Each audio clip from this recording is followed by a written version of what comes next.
been talking about divine order and looking at how we personally fit into the larger picture of the cosmos.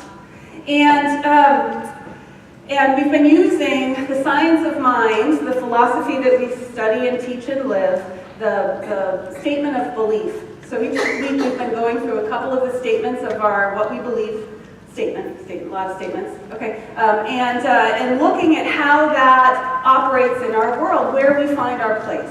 Because what I think the most important thing about divine order is how we relate to life. Where do I fit? You know, it's one of the biggest questions that I think we come up with, and so often we don't really spend time thinking about that. I know where I fit in my family, I know where I fit in my work life, I know where I fit, but in terms of the cosmos, where do I fit?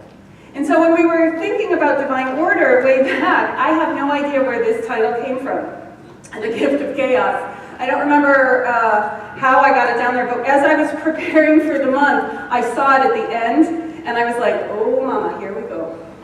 Because one of the things that you don't know, maybe, is that when we set a theme, when we set an intention, the minister lives the talk before I come to speak about it. And it's part of the divine order of all things, partially because in order for me to be able to speak with any spiritual authority on anything, I need to have an experience of it, get it? Right? And so what do you think my week was like? Yeah, I was going to take this week off. But I didn't, and I experienced the divine chaos, the gift of chaos. And so, as I was preparing, and what I have my process that goes over a couple of weeks. I'm kind of double dipping things in my own process as I start to prepare a couple weeks ahead, and so I spend some time contemplating as I'm still working on what's coming up before. And so, as we were getting closer, and I was going through these topics, and there it was, the gift of chaos in the back of my head, I kept asking, okay, so what is this about? Like, what is the gift of chaos? What is the gift of chaos? And we got to the week, and my week was chaos completely. I've fully stepped into the fall. I'm teaching a class here. I'm teaching 2 classes at the School of Ministry down in Encinitas. We had meetings all week. I did a retreat with my leaders to plan 2019. And we did a Prac 2 class yesterday morning here. So I've been like crazy. And then in between all of that, there's toting around the 10-year-old to dance classes and school and award ceremonies and all these different things that were going on, and my week was spinning. And I kept saying, what's the gift of this? Where's the gift of chaos? And so the other night I full well believe in not working so hard on figuring things out. Because we have this amazing subconscious mind, and it's connected to the greater mind of God. The infinite mind. Think about Carl Jung and the collective unconscious. Like, we are connected to the divine mind. And so what I like to do sometimes is I ask a question before I go to bed and say, all right, you figure it out. Let me know in the morning, you know? And that's what I finally did the other night. I was like, okay, I give up. What's the gift of chaos? And I went to sleep. And I woke up the next morning, and you're going to laugh at this if you've been here for a couple of weeks, because I heard a voice. And I always say that God doesn't speak English, but I heard a voice. And it said, the gift of chaos is presence. Now, not presents like birthday presents, presents like the presence of the one. And I said, okay. And so I was so shocked that I looked over to see if my husband was in bed. He's like, are you there? Like, and he was gone. And I was like, okay, I heard a voice. Uh-oh, what does this mean? And as my head's starting to spin, I realized, okay, well, what does that mean? And again, I got the clear image. I don't know if it was a voice or words or whatever, but it came to me very clearly. It said to me that I want to make sure I get it right. When chaos happens in your life, it causes you to stop and be present. You realize what you truly believe, and you can choose how to proceed. I was like, okay. Okay, I get that. Okay, because when we experience a chaotic moment, and whatever that chaos is for you, let's think about it for a second. You've all got a picture of chaos, right? So the challenge, the difficulty, when things start to shake apart, there's some chaos. And sometimes it's in our personal sphere, our personal circle. Maybe it's our life or our work or our health or whatever. And maybe as we go out a little bit further, it's our community, and maybe it's what's going on in the world. And let's admit this week was chaotic. No matter what your opinion is or where we are on all the issues, there's some chaos going on out there, right? And so there is an experience of chaos. And so I'm trying to figure out, okay, I'm doing a month on divine order, and here's this week, right? And how do I, hello, God, what am I supposed to do with that? And what I realized was that when we have an experience of chaos in our lives, and we don't want to say that it doesn't happen, we can't deny the experiences of life. It's a true experience. You can feel like your life is shaken out. You can feel like things from the outside are affecting your well-being and your peace. That's a true experience. We're not going to deny that. But it's not necessarily real. It's not necessarily the truth of who you are. And so what I realized was a moment of chaos is that it's a rubber meets the road moment. And it's where our faith meets our truth. Okay, I'm going to say that again. A moment of chaos is where our faith meets our truth. And we get to decide how we proceed and how we see and how we relate to our life from where those two things are. Because I'll tell you, the truth of your being is that you are a divine emanation of God. That you are connected to the power and presence that has created the universe. You are empowered to create the life that you want to experience. Your mind is part of the divine mind. Your life is the divine's life. But do you believe it? Is your faith on point with your truth? Can you operate in your days aligned to that highest, no matter what you're experiencing outside? Can you stand on the rock of your faith and know that this is not the truth of me? Can we face the chaos and know that it has no effect on you? That's what the gift of chaos is. That's what the gift of challenge does in our lives. It makes us realize how strong we are. Because I'll tell you, and I say this a lot, we have a choice when life hits. We can step up, or we can spiral up, or we can spiral down. We can spiral down into a place of despair, of limitation, of panic, of pain, of difficulty. Or we can spiral up to a place of knowing that this too shall pass. And what I know about myself, what I know about God, what I know about life is it is unfolding for greater and greater good. We have to make the choice. The gift of chaos is that it gives us a moment to wake up and make the choice. And so it reminded me of what we are starting with our what we believe statements this week. So we believe that the universal spirit, which is God, operates through a universal mind, which is the law of God, and that we are surrounded by this creative mind which receives a direct impress of our thought and acts upon it. Now I know that my foundations class is going to recognize this, right? We've been talking about this. And anyone who's been in class knows that what we're talking about, anyone who might be new might be like, what? What are they talking about?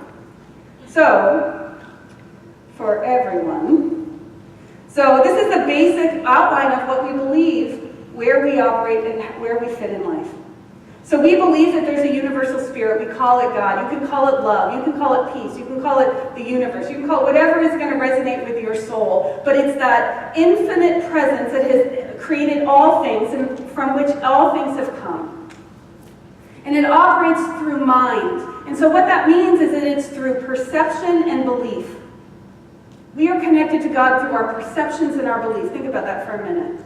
That's how we connect. That's how we commune. That's why meditation is such a powerful practice, because we close off the outside world and we connect from the inside to that peace that we know that God is. And of course, that's a big encouragement for everyone to take that class. And so that's the universal mind, and we are part of that universal mind. And so we are surrounded by God. We live in it. It's around us. It's everything. It's who we are. It's the life we're living. It's the experience we're having. It's the person you're sitting next to. It's the chair you're sitting on. We are immersed in this presence of God. I like to think about it like the air that we breathe. It's so part of us. We are immersed in it. And it responds to us. Everything around us responds to us. And as we shift and as we change, everything around us shifts and changes. And so our goal, our idea is to let go of limitation, let go of those limiting beliefs about ourselves, let go of those limiting thoughts, let go of those fears that hold us back. Because what we'll realize is that as you let that go and step further and further into who you are, your life expands and more comes, more and more experience happens. So that's what this is saying. So the points of this that are what I teach constantly is that we don't operate independently of anything. We are not living in a vacuum. In our highest, greatest, most successful, amazing moments, we don't operate in a vacuum. And in those difficult moments of despair that we have, in those challenges when we think we're alone, you're not alone. We don't operate in a vacuum. That infinite wisdom, that infinite knowledge, that infinite presence that created the dinosaurs is alive within you. We're never alone. And so going on, he goes on to say that we believe in the healing of the sick through the power of this mind. We believe in the control of conditions through the power of this mind, which means that as we expand our consciousness, as we expand our awareness, everything around us expands. That we can heal in our lives. That we can change the conditions of our lives. And it takes work on our part. That's why Science of Mind isn't for everybody. Because we have to step up and own it. This is where I'm at. And this is where I want to go. And this is how I'm going to get there. By letting go of limitation, by letting go of that negative self-talk that we have in our heads, by letting go of that judgment of what happened yesterday. Thank you, John, for that song. We've got to let yesterday go. Because today we stand in the power of who we are. Because today we stand in our fullness and our wholeness. And everything that creates from that. The experience you're having in your life right now is a product of the thoughts you had before. Your belief about yourself and about life and where you fit has created the experience of your life up to now. And so you can change those beliefs, you can change those thoughts, you can realize the truth of who you are, and your tomorrow will shift. That's how it works. And so we truly believe that we are one and part of this divine unfoldment, this divine life. And so what that means is we're never stuck, we're never alone, there's nothing set in stone. We're never stuck in a hole without a ladder, we just got to turn our head and see it. And take the step to start climbing out. And each and every one of us can do it, and it doesn't matter what the situation is. There's freedom for us. There's connection for us. There's love for us. Because we are God's creation. And God is only love. And so in prepping to this, I went back in again in my meditation after getting my messages. And please don't think I'm crazy. Somewhat crazy. But I went back into my meditation and my contemplation, and I said, okay, show me how do I teach this? How do I express this? And again, I'm getting these clear messages this week, and I heard David and Goliath. And I was like, you gotta be kidding me. You want me to tell the David and Goliath story? And I heard, yes. Do your work. God gets kind of strict with me sometimes. Fine, I'll do my work. So I went back and I read the David and Goliath story, and I try and stay away from the Bible stories that have all the war in them, you know? I don't really like those. I don't like the battles. I don't like the brutality of it. I don't really appreciate it. But then I was thinking about it in this day and age with the culture of everybody who likes Game of Thrones. Maybe people would like it at church, you know? There are Game of Thrones fans, right?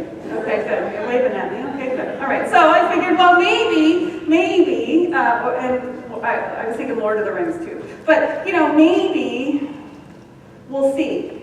And then I went back and read it, and I did my metaphysical interpretation of it, and was like, okay, God, you're right, I'm wrong, I got it. So here we go. So this is the story, just in case you don't know it. So Saul and the Israelites are facing the Philistines in the valley of Elah.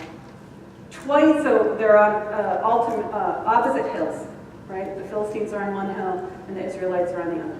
And twice a day for 40 days, Goliath, who was described as a giant, comes out and says, hey, you don't all have to die. Rick, send me your top guy, and we'll fight it out.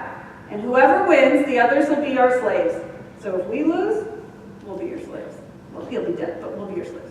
If you lose, they'll be our slaves. That's how it's going to work. And so for 40 days, he would go out twice a day and offer himself and say, come on, bring it on. But all the Israelites were afraid. Saul and all the Israelites were afraid to do that.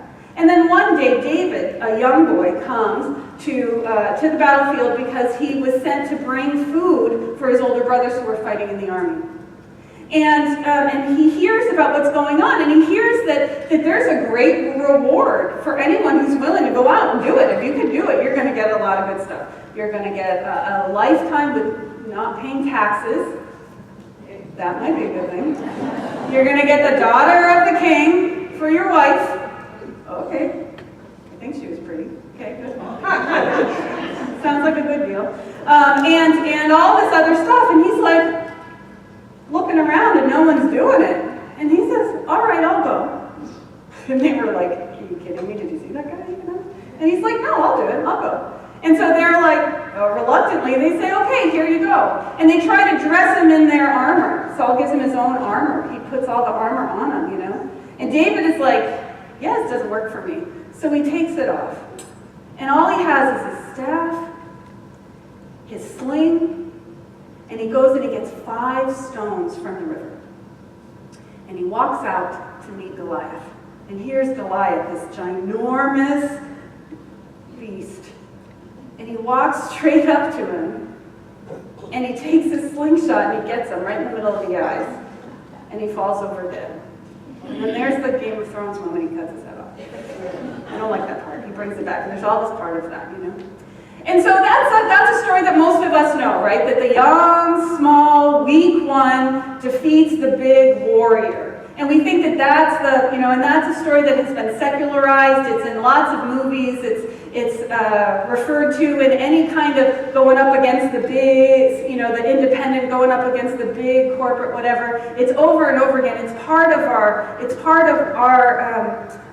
consciousness. But when I went back to study it, I went back and did the metaphysical interpretation. And let me say this, that there is not one way to interpret these stories. There's not just one way to read the Bible. And if someone tells you this is the only way, I'm going to invite you to, rethink that.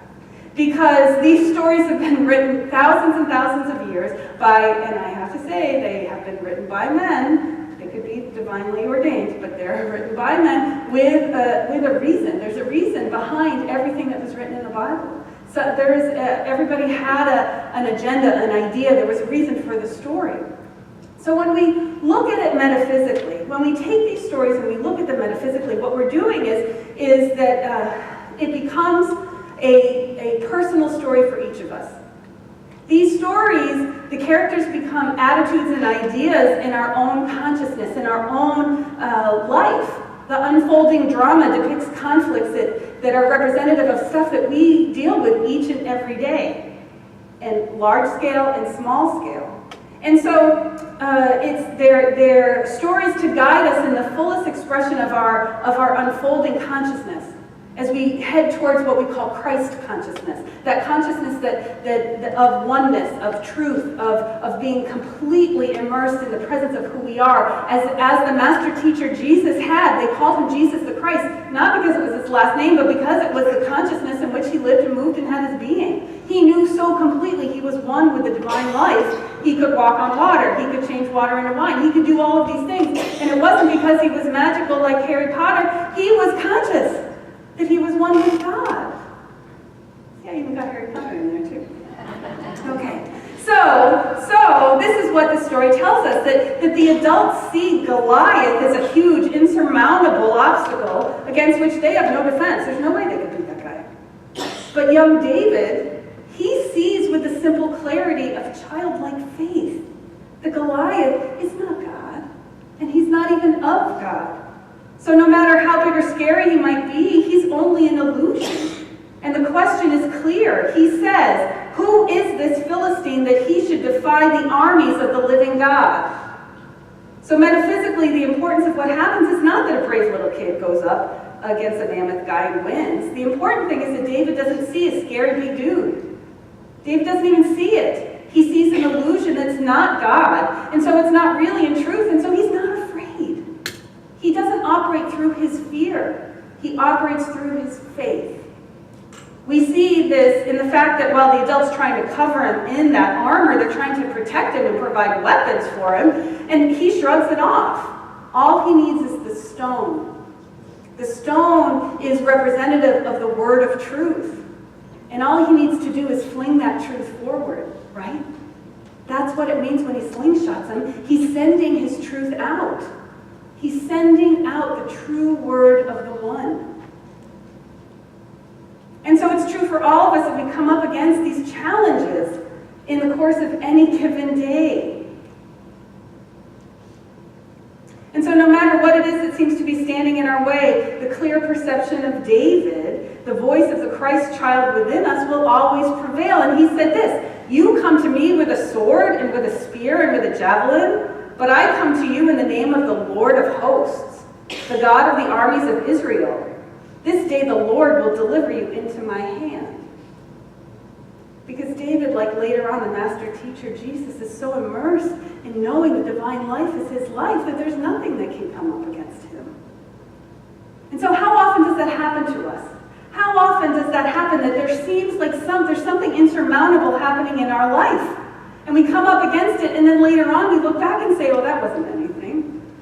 I just ramped it up in my head. And I operated from my fear, which is what we're holding on to in terms of limitation.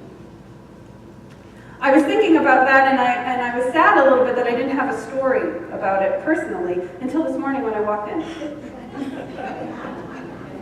So what happened, we were here yesterday doing a class for our practitioner students, and what I realized is that we had a problem with our air conditioner in the back offices.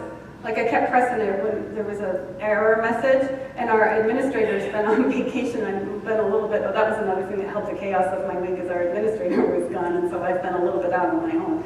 And so I didn't know what to do about that. And there I was for a whole day, you know, and thinking about what's happening here, and where we are financially as a community, and oh my goodness, if one of the air conditioners is broken, and especially if it's in my office, what's that going to be like? Oh my goodness. And then so, and if anybody's been around me lately, you know I have just pure ice in my cup because I get hot really a lot.